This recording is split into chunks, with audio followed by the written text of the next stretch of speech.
Assalamualaikum warahmatullahi wabarakatuh. Terima kasih karena kalian sudah klik video ini. Selamat datang di channel aku. Salam kenal, aku Lili Hernawati. Teman-teman, kali ini Mimin mau share tentang penjelasan lengkap BKN soal tahapan pendataan honorer, syarat, jadwal seleksi CPNS dan PPPK. Buat kalian yang penasaran, tonton video ini sampai akhir. Tapi sebelum itu, buat kalian yang belum subscribe channel ini, yuk subscribe dulu dengan klik tombol subscribe kalian. Dan jangan lupa untuk nyalakan juga tombol notifikasinya biar kalian tidak ketinggalan info-info terbaru dari aku. Terima kasih.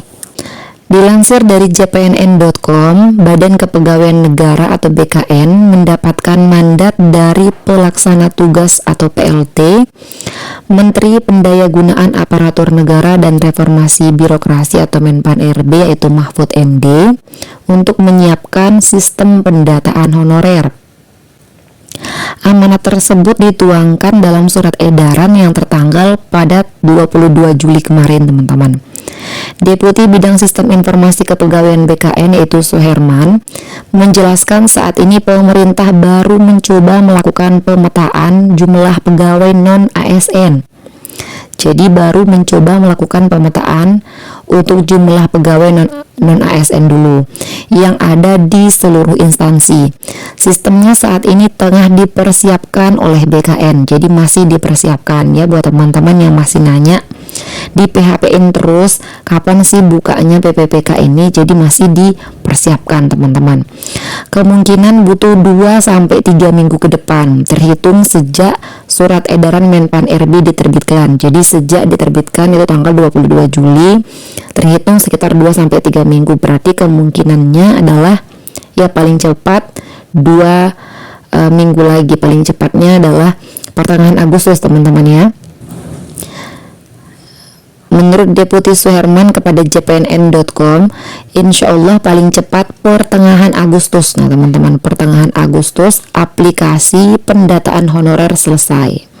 Ini paling cepat. Sampai dengan uji keamanan sistem oleh Badan Cyber dan Sandi Negara atau BSSN. Dia menyebutkan sistemnya itu berlaku untuk seluruh tenaga non-ASN tanpa terkecuali. Jadi untuk seluruh tenaga non-ASN tanpa terkecuali. Baik itu honorer K2, non-K2, guru, tenaga kesehatan, penyuluh, tenaga administrasi, dan teknis lainnya. Begitu juga dengan guru honorer lulus passing grade seleksi PPPK tahun 2021, tidak lulus PG dan belum ikut tes. Juga termasuk teman-temannya, jadi seluruh tenaga non-ASN tanpa terkecuali. Jadi pendataan ini khusus tenaga non-ASN yang bekerja di instansi pemerintah pusat dan daerah, tidak ada pengecualian, itu tegasnya. Dia menyebutkan hasil pendataan honorer itu kemudian akan dijadikan database tenaga non-ASN. Setelah itu diketahui postur keseluruhannya, baru kemudian bisa disusun kebijakannya mau seperti apa. Ingat lagi amanat PP nomor 49 tahun 2018 tentang manajemen PPPK bahwa per tanggal 28 November 2023 status kepegawaian di Indonesia hanya ada PNS dan PPPK. Lantas kapan jadwal seleksi CPNS dan PPPK dimulai? Deputi Suherman mengungkapkan sampai saat ini kegiatannya baru sebatas pendataan saja. Sebab tanpa data yang valid tentu akan sulit menyusun kebijakan penyelesaian tenaga non-ASN ini akan seperti apa.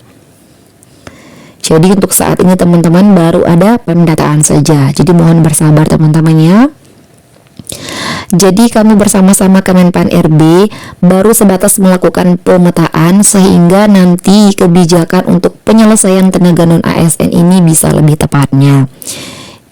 Dalam surat edaran Menpan-RB tentang pendataan honorer, masing-masing pejabat pembina kepegawaian atau PPPK diwajibkan melakukan pemetaan data tenaga non-ASN melalui sistem aplikasi yang dibuat oleh BKN. Tenggat waktunya adalah tanggal 30 September tahun 2022. Deputi Suherman menegaskan pengisian data honorer akan dilakukan oleh Badan Kepegawaian Daerah atau BKD, bukan masing-masing tenaga honorer. Kalau diserahkan kepada masing-masing tenaga honorer, ada potensi data yang disampaikan tidak sesuai kondisi sebenarnya. Jadi diserahkan kepada Badan Kepegawaian Daerah. Jadi teman-teman nggak usah repot-repot teman-teman ya. Ini pengalaman pendataan tenaga honorer beberapa tahun lalu, itu yang diungkapkan oleh Deputi Suherman. Nah, apa saja sih syarat pegawai non ASN yang disasar pendataan honorer ini? Adapun syaratnya ini pernah kita bahas sebelumnya teman-teman, tapi kita ulangi lagi supaya lebih tepat. Yang pertama, berstatus tenaga honorer K2 yang terdaftar dalam database BKN dan pegawai non ASN yang telah bekerja pada instansi pemerintah. Kemudian selanjutnya yang kedua, mendapatkan honorarium dengan mekanisme pembayaran langsung. Sumber honornya berasal dari APBN untuk instansi pusat dan APBD untuk instansi daerah, bukan melalui mekanisme pengadaan barang dan jasa baik individu maupun pihak ketiga. Selanjutnya adalah diangkat paling rendah oleh pimpinan unit kerja, telah bekerja paling singkat 1 tahun pada tanggal 31 Desember 2021. Jadi buat kalian yang belum sampai 1 tahun di tanggal 31 Desember 2021 berarti tidak bisa ikut teman-temannya di pendataan honorer ini. Kemudian yang kelima, berusia paling rendah 20 tahun dan paling tinggi 56 tahun. Patokannya adalah tanggal 31 Desember tahun 2021. Oke teman-teman, setiap instansi yang mengajukan data honorer pun harus melengkapinya dengan surat pernyataan tanggung jawab mutlak atau SPTJM. Dengan demikian, data yang masuk sistem pendataan honorer adalah valid teman-teman ya, tanpa ada tipu-tipuan. Jadi kesimpulannya, jadwal seleksi CPNS dan PPPK menunggu pendataan honorer selesai. Jadi teman-teman harap bersabar, tetap belajar, tetap semangat, tetap bekerja dengan maksimal gitu teman-teman ya. Karena teman-teman masih harus menunggu pendataan honorer selesai yang kemungkinannya paling cepat di pertengahan Agustus ini teman-teman ya. Oke teman-teman, tetap semangat. Itu saja informasi kita kali ini, semoga bermanfaat. Itu saja teman-teman, terima kasih karena kalian sudah menonton video ini sampai akhir. Mohon maaf apabila Mimin ada salah kata dan ada yang belum tersampaikan di sini. Silahkan kalian komen di kolom komentar. Jika menurut kalian video ini bermanfaat, jangan lupa klik like, komen, subscribe, dan nyalain juga tombol lonceng kalian. Dan jangan lupa untuk share video ini ke teman-teman kalian yang lain biar manfaatnya tidak berhenti di kalian. Oke, terima kasih teman-teman. See you next time and bye-bye. Assalamualaikum warahmatullahi wabarakatuh.